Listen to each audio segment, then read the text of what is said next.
अस्मिता theatre group का, उनके लिए जो प्रोफेशनल्स हैं जो वीकडेज में टाइम नहीं निकाल सकते हैं, वो लोग सैटरडे और संडे को सिर्फ सैटरडे को अपने 3-4 घंटे और संडे को पूरा दिन यहाँ पे देते हैं और उसके बाद यहाँ पे आके परफॉर्म करते हैं। तो ये आप ही के बीच से निकले हुए लोग हैं। तो इनका पहला प्रोडक्शन है, that is land acquisition act, उसके बारे में।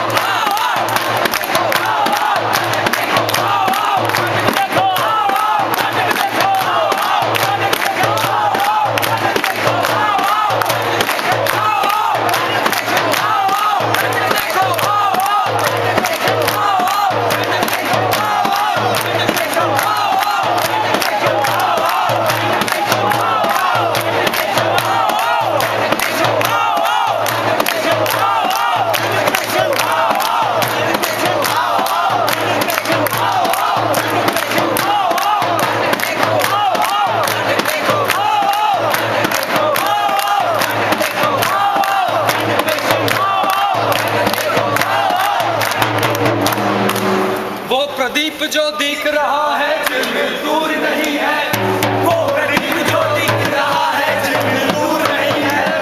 अगर बैठ गए क्या भाई मंजिल दूर नहीं है, अगर बैठ गए क्या भाई मंजिल दूर नहीं है। चिंगारी बन गई लहू की बूंद गिरी जो पग से, चिंगारी बन गई लहू की बूंद गिरी जो पग से। आकर इतना पास फिरे वो शाशूर नहीं है, आकर इतना शाशूर नहीं है। अगर बैठ गए क्या भाई मंजिल दूर नहीं है, अगर बैठ गए क्या भाई मंजिल दूर नहीं है, अगर बैठ गए क्या भाई मंजिल दूर नहीं है। नंदीग्राम सन 2007, सिंगो सन 2008, सोनीपत सन 2010, डाबरसोल सन 2011, एक्सटेंशन सन 2011 और रावतपुर सन 2012। ये वो जगह है जहाँ सरकार ने गैर कानूनी तरीके से लैंड एक्वायर कर ली थी, मगर भारी विरोध के कारण उन्हें वापस रखना पड़ा। लैंड एक्विजिशन एक्ट 1894, जिसके तहत सरकार कोई भी जमीन या प्रॉपर्टी हमारे देश में एक्वायर कर सकती है जो कि जनहित या किसी इंडस्ट्रियलाइजेशन के लिए हो, परंतु उसको उसी लैंड का उम्मीद से या मार्केट वैल्यू से ज्यादा पैसा देना पड़ता है। लेकिन सच्चाई कुछ और ही होती है। इस एक्ट की आड़ में सरकार पॉलिटिकल पार्टी की तरह रिएक्ट करती है। लैंड एक्विजिशन पब्लिक वेलफेयर से ज्यादा किसी इंडस्ट्रियल ग्रुप या किसी खास इंसान को देखकर किया जाता है। सबके बीच में हमेशा सफर करता है समाज का एक अरे राम राम बाबू, आज बड़े खुश खुश दिखाई दे रहे हो। बात ही कुछ ऐसी है बेटा। अरे पिताजी इस साल तो फसल ने जबरदस्त कमाल कर दिया है। वो तो होना ही था, भगवान की कृपा जो हुई है।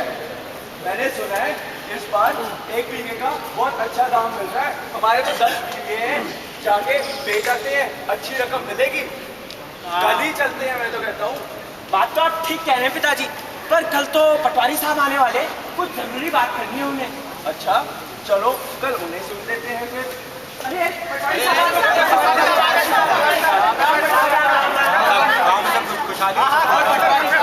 क्या बात है, कैसे आना हुआ? बात ही कुछ ऐसी है, खुशखबरी लाया हूँ मैं आप लोगों से।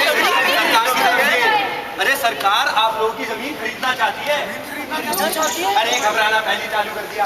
जमीन खरीदेगी सरकार, तभी तो यहाँ फैक्ट्रियाँ बनेगी, फैक्ट्री बनेगी तो यहाँ पर पानी आएगा, बिजली आएगी, रोजगार बढ़ेगा। और तो और सरकार आप लोगों को मार्केट से ज्यादा पैसा भी दे रही है। पर पटवारी जी, ये हमारी पुश्तैनी जमीन है, हम ना बेचेंगे इसे। देखो भैया, मैं यहाँ तुमको कुछ यहाँ पूछने मुझसे नहीं आया, मैं बताने आया हूँ तुम लोगों को। यहाँ पर ऐसा है, तुम्हें यहाँ पैसा मिल जाएगा, सरकार अपना काम शुरू कर देगी। यहाँ महीने भर के अंदर अपना बोरिया बिस्तर ढूंढ लो, कहीं और निकल जाओ तुम लोग। मैं तो चला। जमीन तो हमें बेचनी ही होगी। पास के गांव वालों ने मना किया तो नतीजा क्या निकला? पुलिस के डंडे। अरे डंडे और क्या? भलाई तो इसी में है कि सरकार का दिया मुआवजा हम ले लें और कहीं और रुखसत हो। अरे बेटा, ये तो हमारी फूटी किस्मत है। अब हमें यहाँ से सब कुछ समेट के शहर चलना चाहिए। वहाँ कुछ छोटी मोटी चीज ढूंढ लेंगे, कोई रोजगार ढूंढ लेंगे और वहीं बतेंगे। ठीक है पिताजी, हम कल ही शहर चलते हैं। As per law, government is the supreme owner of all the property. पर ये supreme ownership है क्या? चलो देखते हैं। इसी लॉ की वजह से आज बहुत से लोगों को अपने गांव छोड़कर शहरों की तरफ रुख करना पड़ रहा है। पुश्तैनी जमीन हड़प लेने की वजह से लोग आत्महत्या तक पे उतर आए हैं। और जो लोग इमिग्रेशन या सुसाइड नहीं कर पाते हैं वो लोग बगावत पर उतर आते हैं। फिर इन्हीं बागियों को नक्सलवादियों का थप्पा लगा दिया जाता है और उन्हें देशद्रोही का करार दिया जाता है।